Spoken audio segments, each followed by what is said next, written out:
Terima kasih Datuk Pengerusi. Sebelum saya kepada hujah singkat dua perkara yang ingin saya nyatakan, merandangkan Kinam Batangan telah nyatakan berkenaan dengan perkara yang berlaku di negeri Perak di Convention DAP negeri Perak. Saya ingin bagi tahu dia orang ini sebenarnya ini satu cara ahli yang nak meluahkan kemarahan mereka terhadap ahli DAP yang keluar parti ataupun jadi traitor, betray the party. Itu tidak semestinya pemimpin-pemimpin DAP yang katakan itu cara betul atau benar atau baik. Jangan panjang sangat. Jadi Datuk semalam saya sudah nyatakan kalau ada siapa yang rasa tersinggung dengan tindakan itu, saya pun sudah express my regret dengan izin. Yang diterima oleh manusia. Sebagai pengurusi DAP Perak, saya sudah menyatakan rasa kesal saya kalau tindakan itu menyakit hati mana-mana pihak. Tapi kita juga mesti menghormati hak orang ataupun mereka meluahkan hati kemarahan mereka. Jadi ini dalam sistem demokrasi kita mesti ada bagi ruang kepada ahli-ahli yang rasa kalau He Yek Fung surah pun betray the party, itu hak mereka juga, kita pun mesti hormatilah.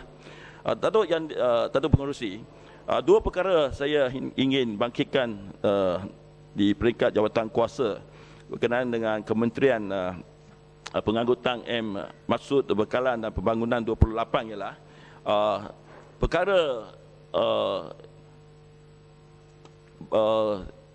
bicycle elektrik ataupun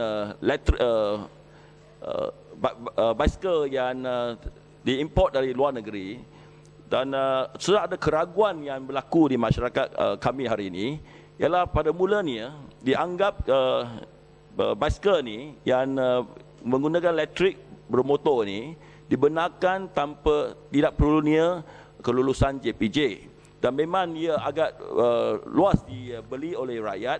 Tapi baru-baru ini saya mendapat aduan daripada pembekal-pembekal bahawa bekalan baru ataupun import baru yang sampai ke Portland telah pun ditahan.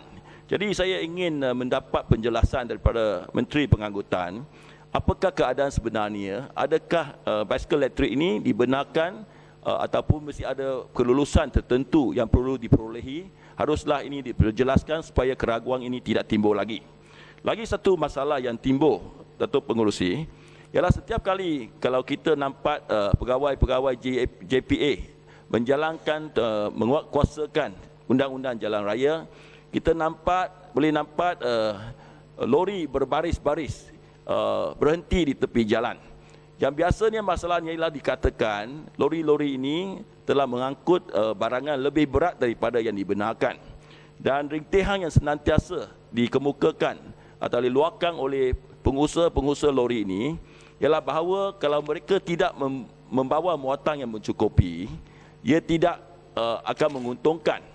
Sebab itu mereka terpaksa membawa muatan yang melebihi muatan yang dibenarkan.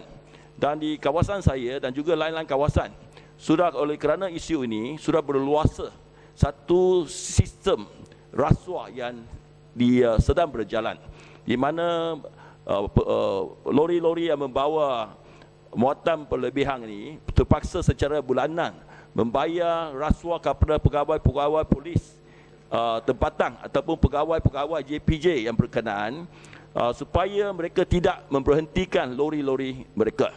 Datuk Yang di-Pertua, Datuk Yang Pengerusi, cadangan saya ialah kepada Menteri supaya mencadangkan kepada Kementerian Kewangan, sama ada mencadangkan kepada Kementerian Kewangan supaya menghapuskan segala cukai atas lori dan juga tayar-tayar lori dan enjin-enjin, supaya kos untuk pembelian lori-lori ini kalau dia ni lebih rendah atau lebih murah, kosnya lebih murah, tidak akan memaksa pengusaha-pengusaha lori ini untuk mengangkut muatan yang berlebihan, supaya mereka masih boleh untung jika tidak berlebihan muatan itu. Oleh demikian saya harap isu ini dapat diselesaikan supaya pengusaha-pengusaha lori tidak perlu menjalankan kerjaya mereka ataupun usaha mereka, berniaga mereka seperti orang kata pencuri, takut setiap masa akan ditangkap. Pada masa yang sama mereka dapati agak sukar untuk mendapat keuntungan dengan kos yang begitu tinggi, kos lori, kos tayar dan semua kita kata yang digunakan oleh lori ini, kos yang amat tinggi. Kita harap isu ini dapat diselesaikan dengan sekaligus, dan ini juga akan mengurangkan amalan rasuah di